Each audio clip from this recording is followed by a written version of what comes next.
vamos falar das obrigações de final de ano do departamento pessoal.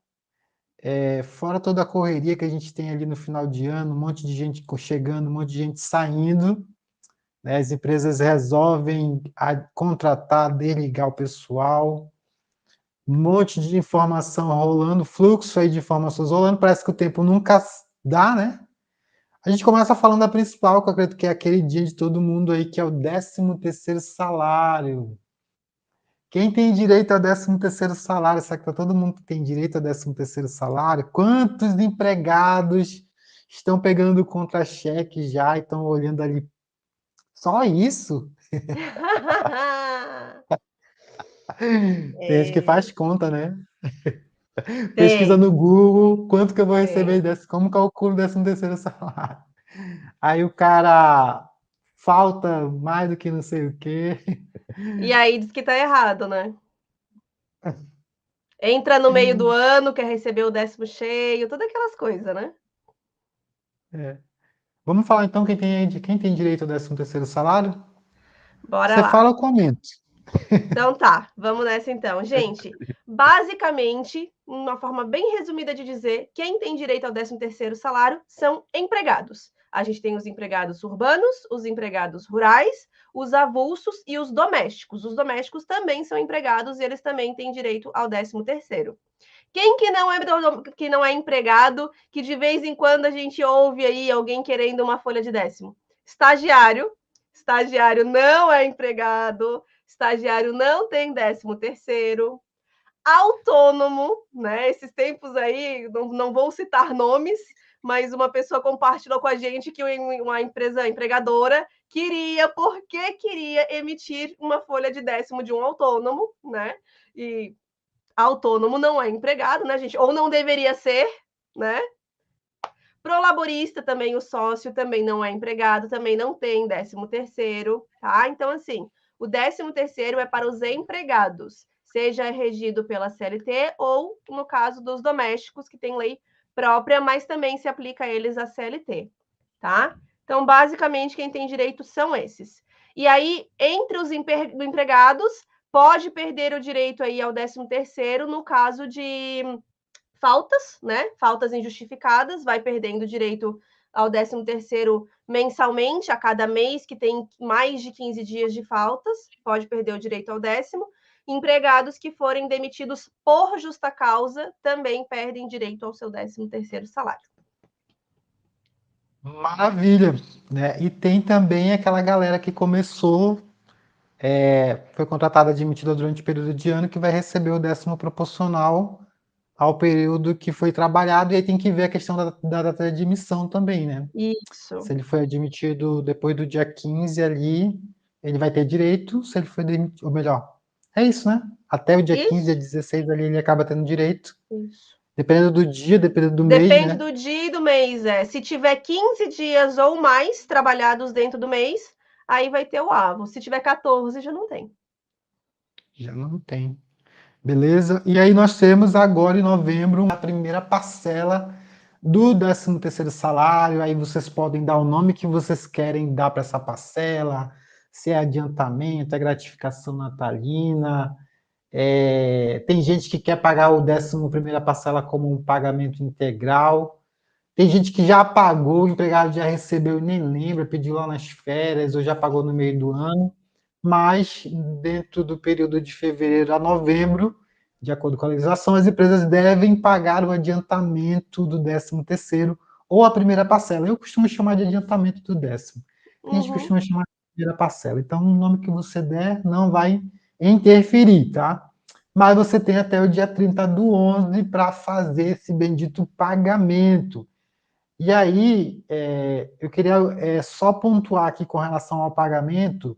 Não adianta você que é do DP calcular a folha, mandar lá para a empresa e tá tudo bem, tá? É importante, eu já destaco assim, coloco no e-mail, pinto de amarelo, coloco de letra vermelha, caixa alta, pagamento até o dia Uhum. 30. Às vezes, você manda a folha para lá, e a empresa vai pagar quando ela quiser. Às vezes vai pagar no quinto dia útil, vai pagar junto com o salário do mês.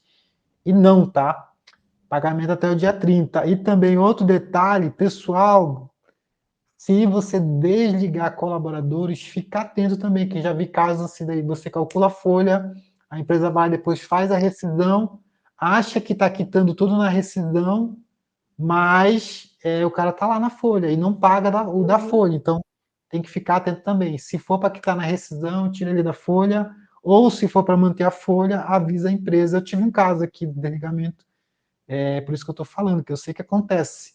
E aí já avisei para ele, vai pagar pela folha ou vai pagar pela rescisão? Não, vamos pagar pela folha e da rescisão vamos pagar só a diferença. Então, fiquem atentos aí aos casos de desligamento que ocorrerem dentro desse mês de novembro. Isso Quer pontuar algo?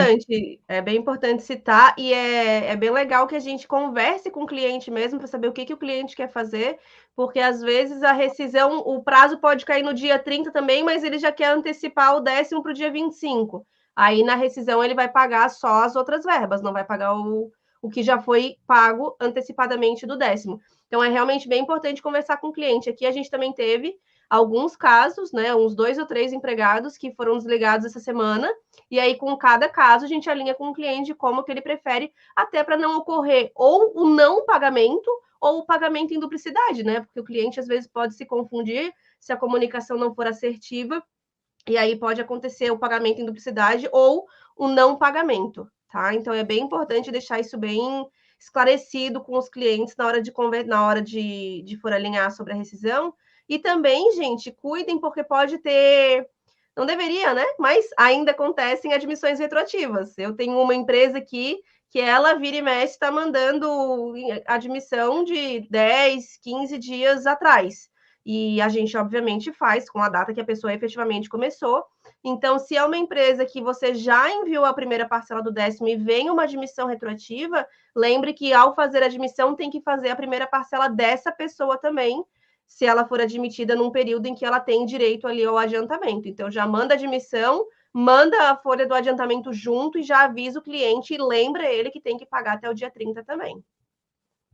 É interessante que às vezes aí tem que ficar atento mesmo, porque se você já sabe que teu cliente faz isso, porque tem aquele cidadão que você só vai saber que tem empregado contratado quando você for fechar a folha lá na virada do mês, lá dia Uhum. 1º, dia 2 de dezembro. Então, você tem que se antecipar. Então, por isso que esse mês é um mês tenso, porque você tem que entrar em contato com o cliente e perguntar: teve contratados? Tem alguém aí que não está fechado, como o pessoal diz, Exatamente.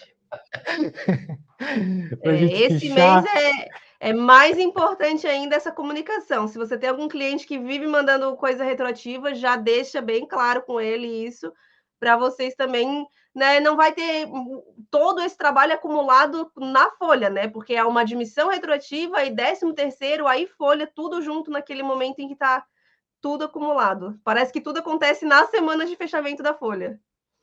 A gente tem sempre esse problema de admissão e desligamento nos 2 meses, tanto em novembro e dezembro. Sempre tem esse problema. Sempre. Em admissão e desligamento. Em dezembro vai ser a mesma coisa. Vai ter o cara que vai Uhum, ser contratado lá no dia 15. uhum, Aí ele vai ter direito a uma parcela, então, proporcional ali a dezembro. E aí você uhum, tem que incluir na folha anual ele. Você não pode depois calcular, pagar na folha de dezembro, você não pode, você tem que fazer na folha anual. E aí você uhum. tem que ficar essas situações, né, de admissões de desligamento. A colega perguntou aqui quando o funcionário perde o direito do 13º por falta. Querem responder? Sim, quando o empregado ele tem faltas injustificadas, que são superiores ali a 15 dias no mês, ele perde aquele avo de 13º. O 13º, a contagem dele é por mês, né, pelo ano civil. Então, para ele adquirir janeiro, por exemplo, ele tem que ter trabalhado mais de 15 dias dentro daquele mês. Então, é assim que a gente faz as contas. Se o empregado, por exemplo, teve 20 faltas dentro de um mês, ele não vai ter aquele avo de 13º. Se ele teve 3, 4 meses, que em cada mês ele teve 20, 18 faltas, de forma que o saldo de dias trabalhados foi inferior a 15 dias, ele não vai ter direito àquele avo daquele mês. Para o 10º, a gente vai contando por avo, ou seja, por mês. Né? Então, para adquirir um avo, ele tem que trabalhar 15 dias ou mais dentro daquele mês. Se ele faltar injustificadamente, tá, gente? É falta injustificada. Atestado, faltas abonadas, faltas que são justificadas, não entram aqui. Ele não perde o 13º. É só falta injustificada. Aí ele não vai ter direito a esses avos do 13º. Toda Maria é boa com relação ao doméstico. O doméstico tem aquela particularidade ali que não tem uma folha de adiantamento, né, no No social social. doméstico. Exatamente. Assim, gente, o doméstico tem direito sim ao adiantamento do 13º, e o adiantamento do 10º é uma rubrica que a gente insere no mês em que o empregador está fazendo o pagamento. Então, se os empregadores domésticos que são clientes de vocês estão fazendo pagamento agora em novembro, é na própria folha de novembro que vocês vão inserir lá, se não foi pago ainda, o próprio sistema vai trazer automaticamente, tá? A rubrica de adiantamento de 13º, e vocês têm que inserir o valor lá manualmente. E o sistema não calcula, não faz média, né? Não faz nada disso, tem que inserir o valor manualmente. E aí, quando você fechar a folha, vai ter lá a opção de emitir recibo. Você vai ver que ele vai trazer 2 recibos. Ele vai trazer o recibo mensal de novembro e ele vai trazer o recibo da primeira parcela do 13º em separado. Então, no cálculo, você faz um cálculo só, é na tela do cálculo do mês que você está fazendo o pagamento, mas na hora de emitir os recibos lá através do e-social, eles saem em recibos separados. Quem faz por sistema de folha é mais fácil, né? Quem não utiliza o portal. Porque o sistema da folha ele já calcula as médias, já calcula a quantidade de avos que tem direito, já sai o recibo específico, você não precisa calcular a folha junto, já tem o recibo que você pode emitir em separado. Então é mais fácil para quem faz uso do sistema. Quem não faz uso do sistema, faz direto no portal de social, aí tem que fechar a folha antecipadamente. Maravilha. Olha, a Fabiana tá querendo testar a gente aqui, ó, querendo testar os conhecimentos. Eu vou contar, tá? Só um minutinho. Eu contei já aqui no dedo Contou? ainda. Funcionário admitido dia 16/11, tem que pagar a primeira parcela até dia 30? Com certeza, aí vai dar 15 Sim. dias trabalhados, né? Isso se ele não faltar, e tem que olhar essa questão. Lembra que a gente falou da regra aqui? Ele tem que ter pelo menos 15 dias trabalhados no mês. Se ele não faltar, ele vai ter direito, E assim, gente, certo? quando a gente fala que tem que ter 15 dias trabalhados, não significa necessariamente 15 dias de efetivo trabalho, porque ele não vai trabalhar os domingos, por exemplo, se for o DSR. Mas o DSR é um descanso semanal remunerado que a gente usa na contagem, são dias corridos que a gente vai contar. Então, do dia 16 até o dia 30, dá exatos 15 dias. Então ele tem direito a essa parcela, entendeu? Não vai contando assim, é um empregado que trabalha de segunda a sexta. Aí você conta 16, 17, de 20 a 24. Não é assim. Você vai contar corrido, direto, do dia 16 ao dia 30. Outro da Vera Lúcia aqui, empregado que ficou afastado de salário maternidade, esse período de afastamento, a empresa não paga o 13º salário. Não sei se é um comentário, uma pergunta, que é uma pergunta. A empresa paga e aí vai ser proporcional ao período da licença. E aí, nessas horas, o software de folha tem que ajudar a gente nos cálculos.